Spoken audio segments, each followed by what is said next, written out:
Olá, boa tarde. Boa tarde. O Jornal da Cultura, primeira edição dessa terça-feira, começa agora. O governo já conta votos suficientes para aprovar a reforma da Previdência este ano. Dois dos principais defensores da proposta, o ministro da Fazenda e o presidente da Câmara dos Deputados, também são presidenciáveis e podem usar a aprovação para alavancar a campanha no ano que vem. Metade dos brasileiros acham a corrupção aceitável se vier acompanhada de melhorias sociais. Essa tolerância ainda é um obstáculo para o combate aos desvios públicos e privados. O país está entre os piores da América Latina em ranking internacional. Pesquisa da Anistia Internacional revela um dado alarmante.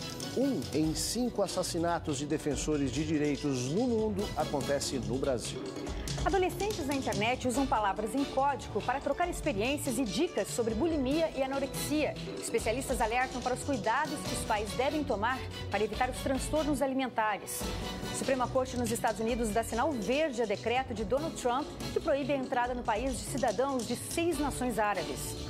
No esporte, o empresário J. Ávila depõe na Corte dos Estados Unidos e dá detalhes minuciosos sobre o esquema de corrupção do caso FIFA. E uma noite especial de muitas premiações teve o craque do Brasileirão e o Prêmio Paralímpico Brasileiro.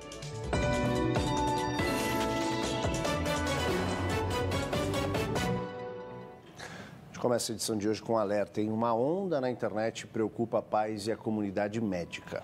Jovens estão usando códigos para promover os transtornos alimentares, como anorexia e bulimia.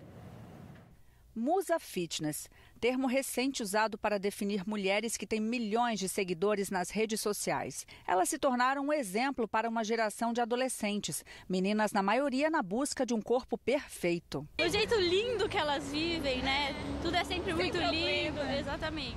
O problema é que esse corpo muitas vezes fica assim, esquálido, e elas ainda se sentem gordas. Na internet, meninas entre 11 e 20 anos buscam receitas de como emagrecer a qualquer custo e trocam dicas de remédios, técnicas para enganar a fome. Elas usam códigos, as hashtags com termos que identificam o transtorno alimentar. Com essa linguagem, meninas que ainda não têm o transtorno se sentem mais seguras para começar a parar de comer. A obsessão por um corpo cada vez mais magro esconde problemas psicológicos de ordem variada. Uma dificuldade para os pais identificarem se os filhos têm anorexia ou bulimia está no atual padrão de beleza e de saúde. Cuidar do corpo, da aparência, se preocupar com o que consome, pouco açúcar, pouca gordura e fazer exercícios físicos é uma recomendação para todo mundo.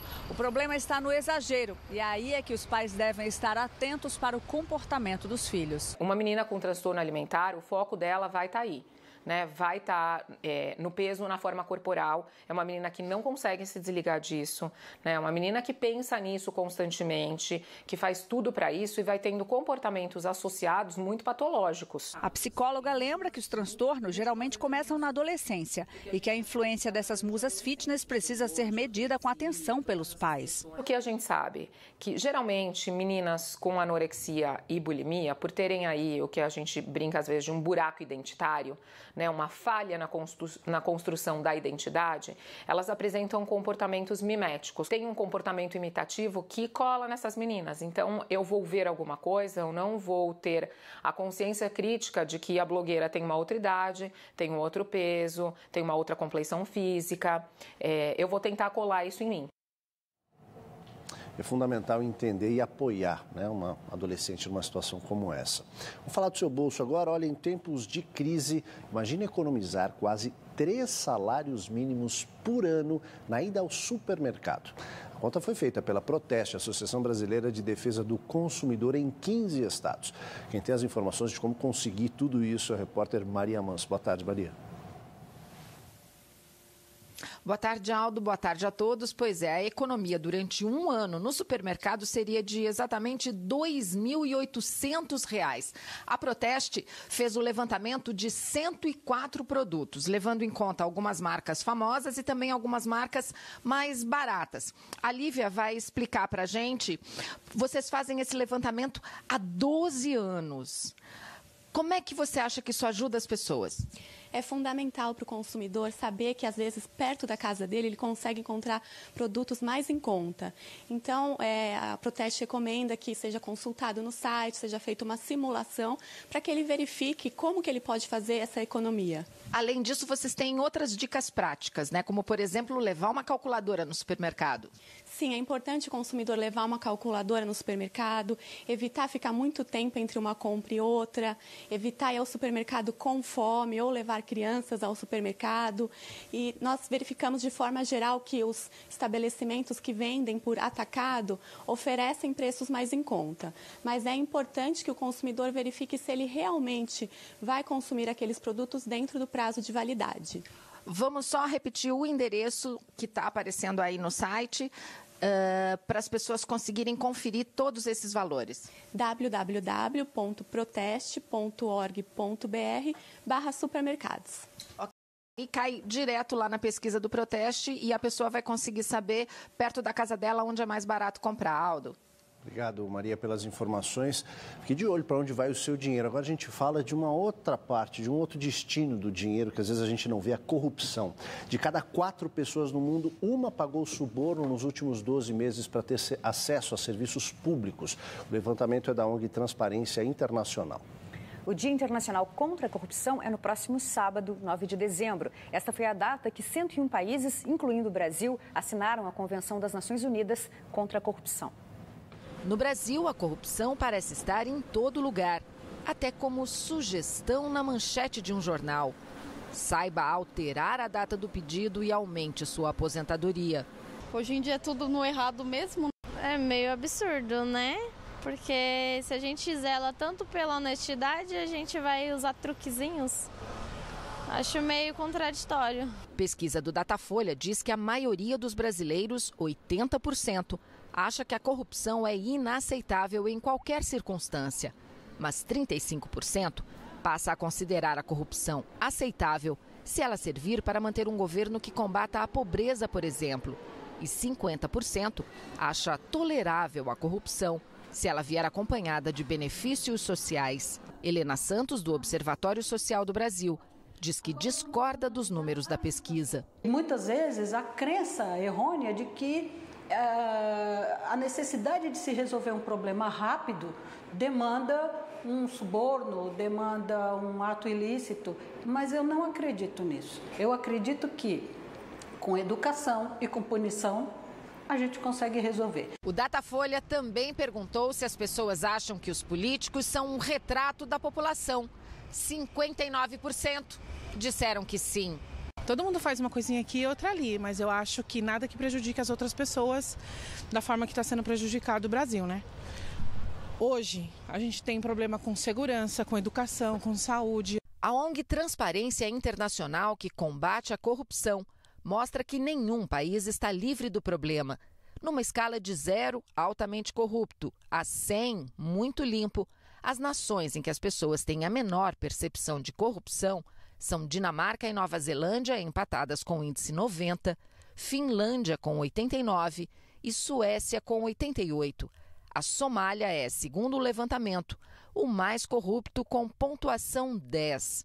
Empatados com o índice 40 estão China, Índia, Bielorrússia e o Brasil. No mundo todo, a corrupção sempre foi uma estratégia de dominação e de poder.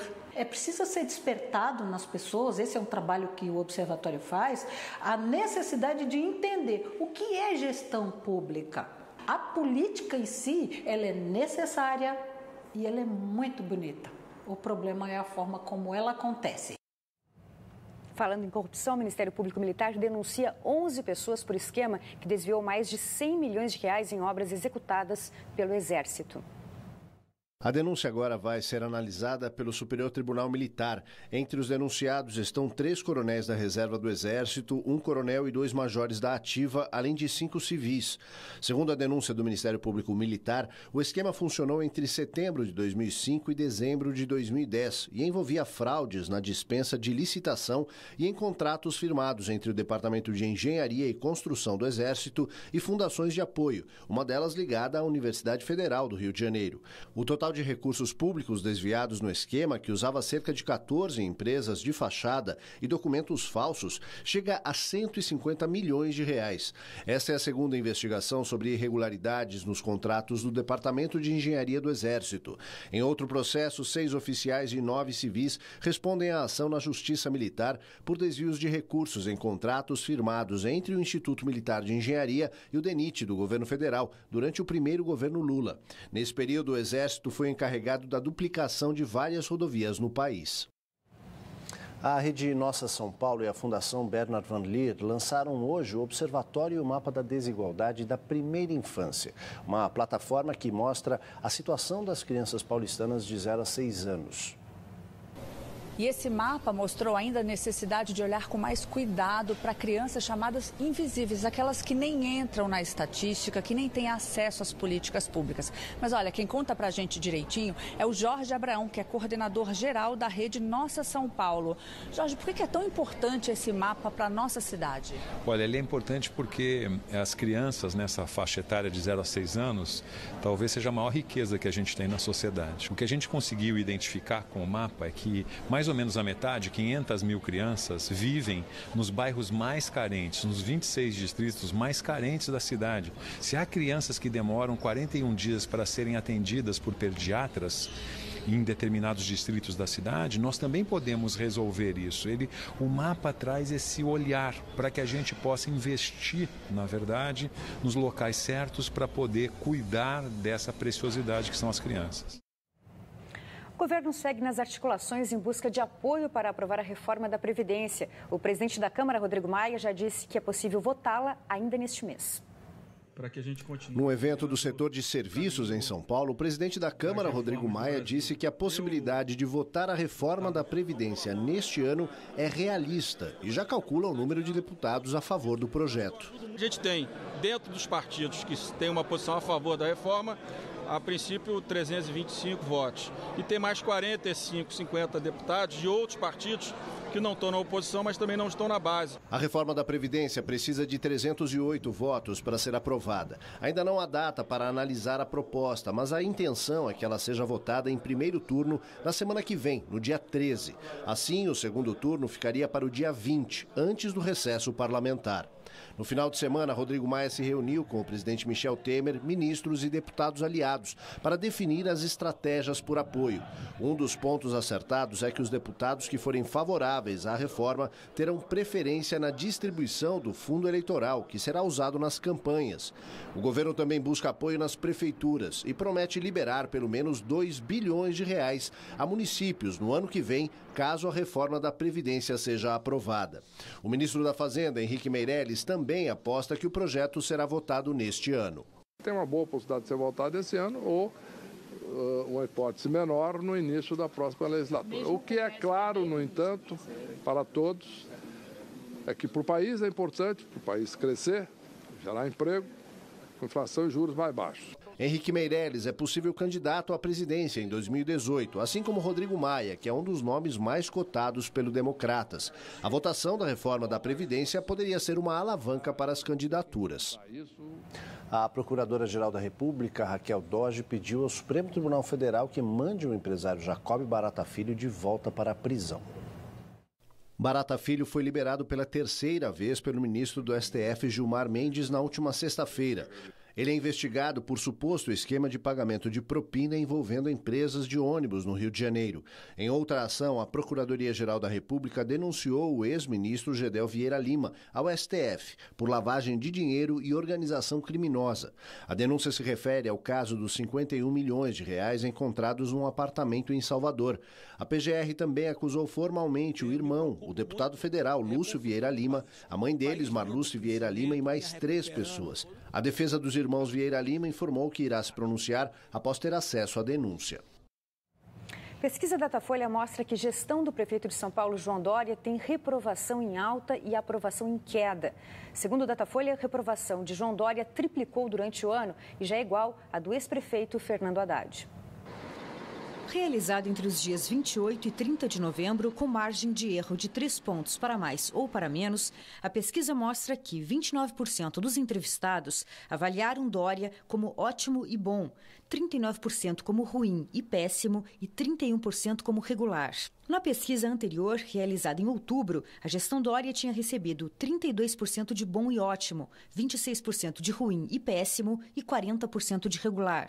Já em fevereiro, no início da gestão, Dória teve 44% de ótimo e bom, 13% de ruim e péssimo e 33% de regular.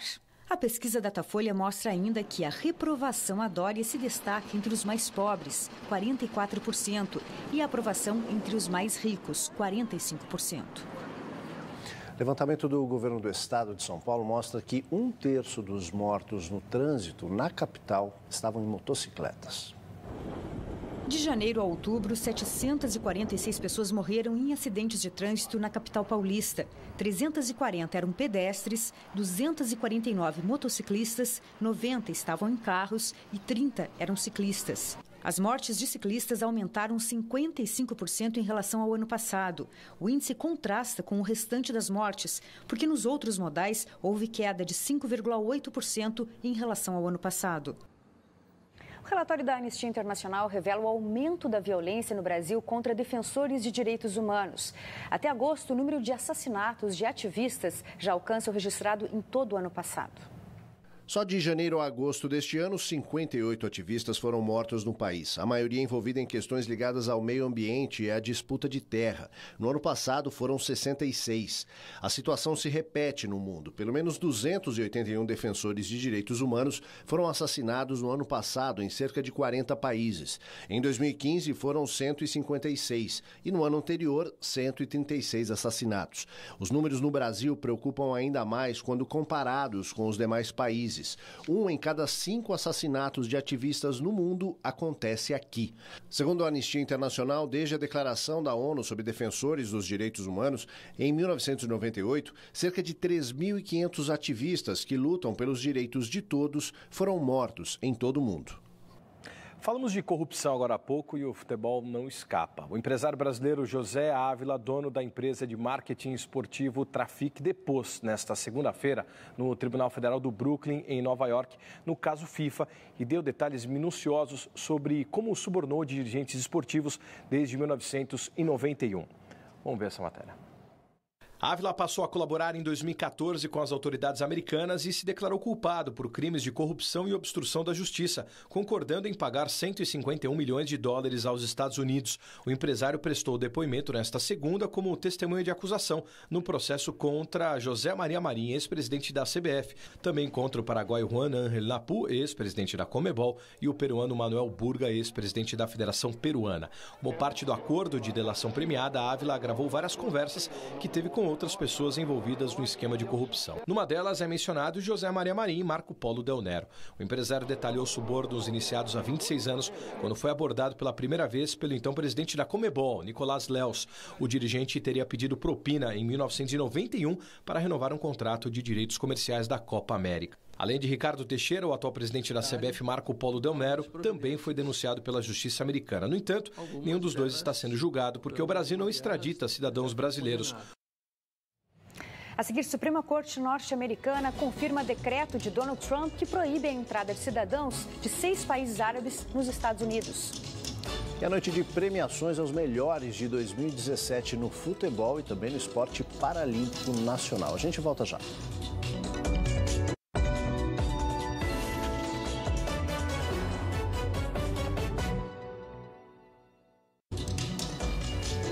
Voltamos com as notícias internacionais. A Suprema Corte norte-americana autorizou o veto total à entrada de cidadãos de 6 países nos Estados Unidos. A proibição havia sido determinada pelo presidente Donald Trump através de um decreto.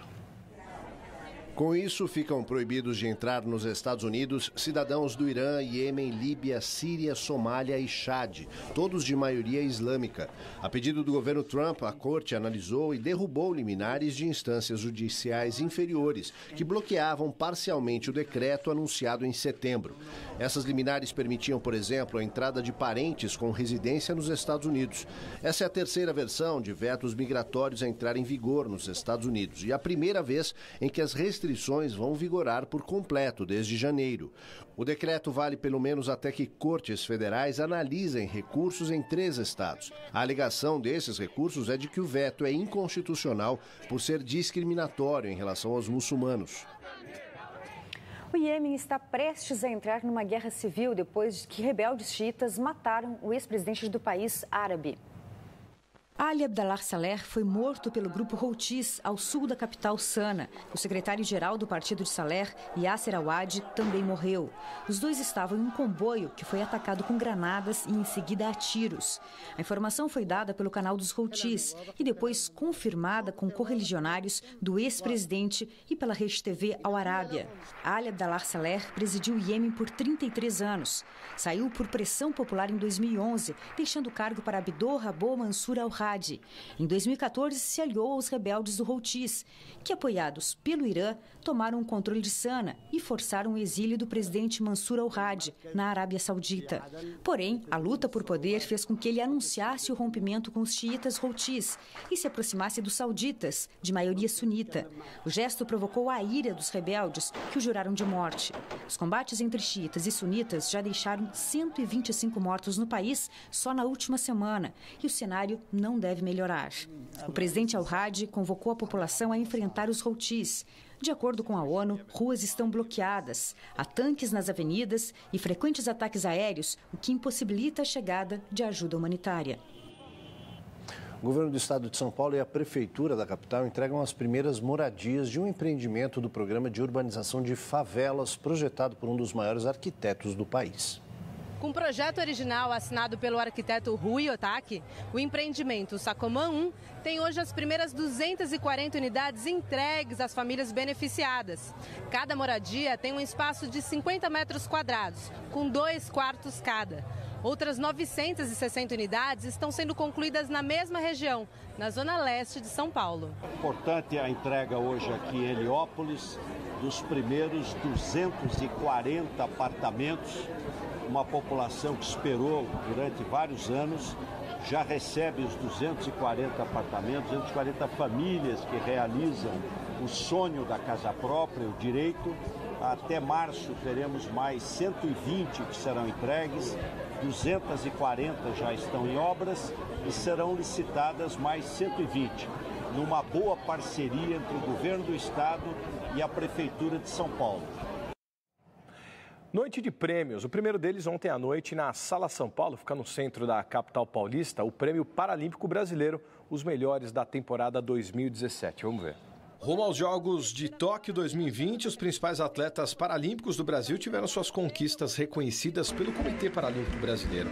A judoca Alana Maldonado, campeã mundial, recebeu o prêmio de atleta do ano na categoria feminina. No masculino, o nadador Daniel Dias foi homenageado, mas não pôde comparecer à cerimônia por estar disputando o Mundial no México. Maior medalhista paralímpico do Brasil com 24 conquistas, Daniel está disputando o Mundial, que foi adiado por causa do terremoto no país em setembro. Ele já conquistou 2 ouros na competição. O agradecimento do nadador por seu terceiro prêmio de melhor do ano foi feito por vídeo. Alana Maldonado ganhou os holofotes pela primeira vez ano passado, quando foi vice-campeã paralímpica na categoria até 70 quilos.